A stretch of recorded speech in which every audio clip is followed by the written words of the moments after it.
It is not that no one supports you. That assumption is easy. And it is wrong. The real issue is not people standing in your way. The real issue is expecting noise where silence is required. Most people believe progress should feel visible. They believe effort deserves acknowledgement. They believe movement should create reaction. That belief weakens them. Because real growth does not announce itself. It isolates you. When you decide to take something seriously, the world does not respond. It does not cheer. It does not argue.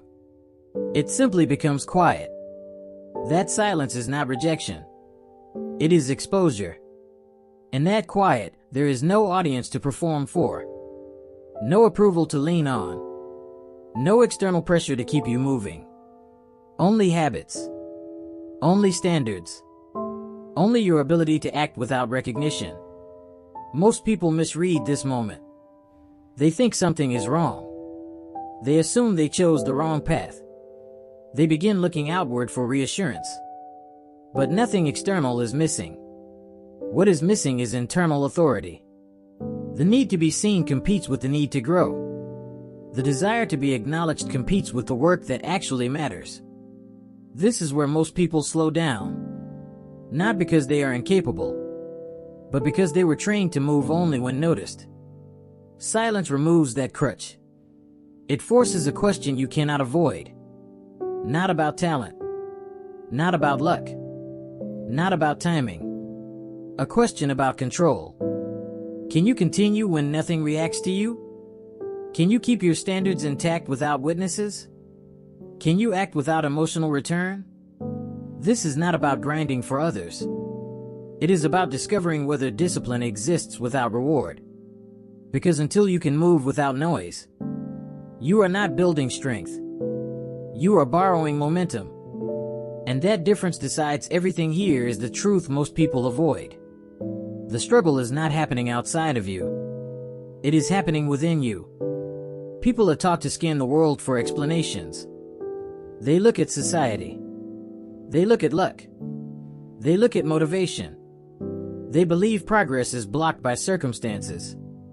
That belief keeps them distracted. The real conflict is quieter and far more personal. There is an undisciplined version of you that wants relief. And there is a disciplined version of you that wants alignment. They do not fight loudly. They negotiate silently. Every day, this conflict appears in small moments. When delay feels harmless. When comfort feels reasonable. When discipline feels unnecessary. Most people lose the day there. Not dramatically. Gradually. They tell themselves tomorrow will be better. They tell themselves motivation will return. They tell themselves conditions will improve. But nothing changes. Let me tell you something important. Motivation is not the driver of a stable life. It never was. Motivation reacts to emotion. Discipline responds to decision. Society celebrates excitement because it is visible. But excitement fades quickly. And when it does, those who relied on it stop moving. The disciplined self does not wait for emotion to cooperate. It acts from principle. This is why the battle feels lonely. Because no one else can fight it for you. The world cannot enforce your standards. It can only react to your results.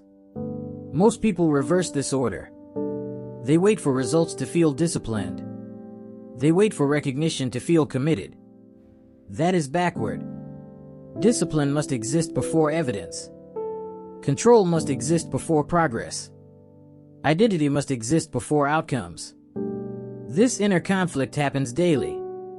Quietly. Without witnesses. And because it is quiet, it is often underestimated. But this is where futures are decided. Not in moments of pressure. Not in moments of praise. But in moments where nothing happens. And you still choose alignment. Once this truth is understood, blame disappears. So does waiting. You stop asking why the world is silent. And you start listening to what that silence is revealing. Because silence does not judge you. It exposes what is already there. And that understanding changes how you move forward. There is a principle that operates whether you acknowledge it or not. Life rewards alignment before it rewards results. This is not advice. It is a law. Outcomes are visible. Alignment is invisible. Most people spend their energy chasing what can be seen. Money, progress, recognition. But life does not respond to what you want. It responds to what you repeatedly do. Small actions, performed daily, create a pattern. That pattern creates identity. Identity creates direction. Discipline works quietly because identity forms quietly. You do not become disciplined by intensity. You become disciplined by consistency. Every time you act in alignment with your standards, something internal strengthens. Not confidence. Authority. Authority over your own behavior. This authority is built through cause and effect. Action taken without negotiation leads to trust. Trust leads to stability. Stability leads to momentum. Most people look for discipline as a tool to achieve outcomes. That is a misunderstanding. Discipline is not a tool. It is a position. It is the position of deciding in advance who is in charge when emotion enters the room. When discipline is absent, emotion governs. When discipline is present, emotion follows. This is why discipline feels restrictive to those who do not practice it. They are accustomed to being directed by impulse. But restriction is not limitation. It is focus. Discipline removes internal chaos. It reduces debate. It simplifies decisions. The disciplined person does not ask how they feel before acting. They act, and feeling adjusts later. This is not force. It is order. Every small daily action reinforces this order. Waking when you said you would. Working when distraction is available. Stopping when structure requires rest. None of this looks impressive. That is why it works. Invisible effort compounds quietly. While visible effort often burns out quickly. Identity is shaped in private moments. Moments without applause. Moments without urgency. Grinding in silence is simply allowing this principle to operate without interference. You stop demanding immediate reward. You stop measuring progress emotionally. You allow cause to precede effect. Once discipline becomes identity, outcomes become predictable. Not fast. Not dramatic. But inevitable. This is the difference between chasing progress and building a life that produces it. One relies on mood. The other relies on principle. And principle, once established, does not require motivation to continue. Number 1. Fix your start points. A disciplined life begins with predictable beginnings. Not flexible ones. Not emotional ones. When your day starts at different times, your standards are already negotiable. And what is negotiable eventually disappears. Fixed start points remove discussion. They establish authority before the day introduces distraction. This is not about waking early. It is about waking deliberately. The inner shift happens when action precedes feeling. You stop asking whether today feels different. You begin acting as if standards do not change. A fixed start trains self-trust. And self-trust stabilizes everything else. Daily example. Beginning your day at the same hour, regardless of sleep quality, mood, or motivation. Number 2. Reduce your daily objectives. Discipline weakens when attention is scattered. Most people overload themselves with intention and underperform in execution. Control increases when focus narrows. When too many tasks compete, emotion takes control. When few priorities exist, structure leads. This is not minimalism. It is precision. The inner shift occurs when you stop chasing productivity and start enforcing completion. Less volume. More alignment. Daily example. One task that moves life forward. One task that maintains order. One task that protects health or clarity. Nothing more. Number 3. Create rules, not motivation. Motivation fluctuates. Rules remain. Rules remove emotional debate. They replace decision-making with execution. When rules are clear, discipline becomes automatic. When rules are absent, discipline becomes exhausting. The inner shift occurs when you stop asking yourself questions. Questions invite negotiation. Rules enforce action. This is not rigidity. It is relief. Daily example.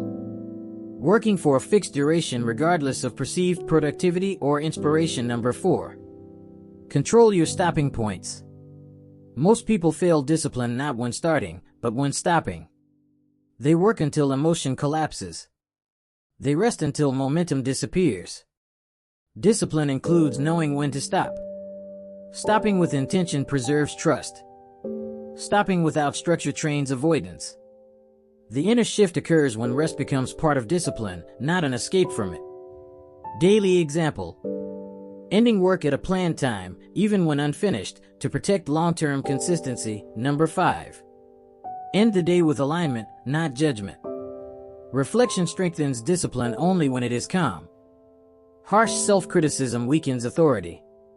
Emotional self-attack creates resistance. Alignment asks one question. Did action match intention? The inner shift occurs when awareness replaces guilt.